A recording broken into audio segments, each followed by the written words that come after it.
Hello, welcome to our new another mini blogs.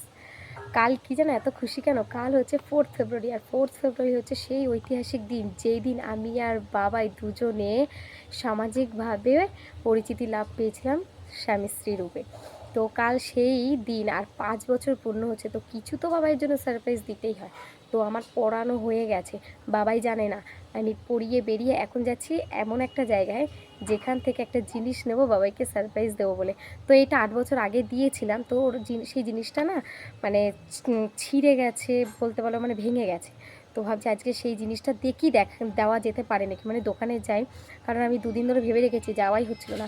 আর যাচ্ছি, সেই জিনিসটা পাই কি না দেখি। তাহলে চলো, জিনিসটা পাওয়া যায় নাকি, পাওয়ার পর তোমাদেরকে দেখাচ্ছি আমি।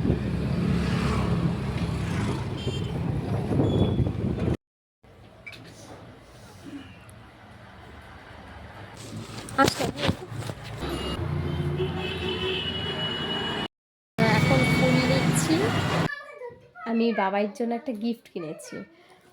তো এই গিফটটা আমি ওকে 8 বছর আগেও গিফট করেছিলাম। তো দীর্ঘদিন ভালোই পড়েছে। পড়ার পর কি হয়েছে, ও মানে তখন ফুটবল খেলতো, তো ফুটবল মানে মাঠে ধরো খেলতে যেত বন্ধুবান্ধবের সাথে, তো হাত লেগে কি হয়েছে, ছিঁড়ে গেছে। তো সেটাই আমার বহুদিন ধরে ইচ্ছা ছিল যে আমি আবার ওকে দেব। তো কি দেখো কি এনেছি ওর জন্য, কে বলতে হবে, গেস করো তো কি এনেছি, কি এনেছি বলো। যদি গেস করতে পারো কমেন্ট বক্সে জানাবে কি এনেছি। থাকা সাসপেন্স রাখবো না, কি দিচ্ছি কি দিচ্ছি। টানটানা, এই দেখো সেই সালমান খানের মানে ফেমাস হাতের ব্রেসলেটটা। তো ওকে আমি এটা 8 বছর আগে গিফট করেছিলাম। ওকে আমি দিয়েছিলাম, ও পরতো, ওর হাতেও ছিল, খুব ভালো লাগতো।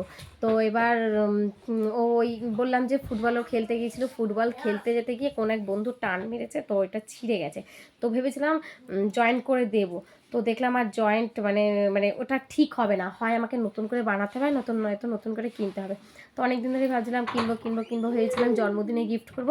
তো আর ওর বার্থডেতে তো আর গিফট করা হলো না। তাই এই দেখো নিয়ে এসেছি। কেমন হয়েছে আমার গিফটটা তোমরা অবশ্যই কমেন্ট করে জানিও।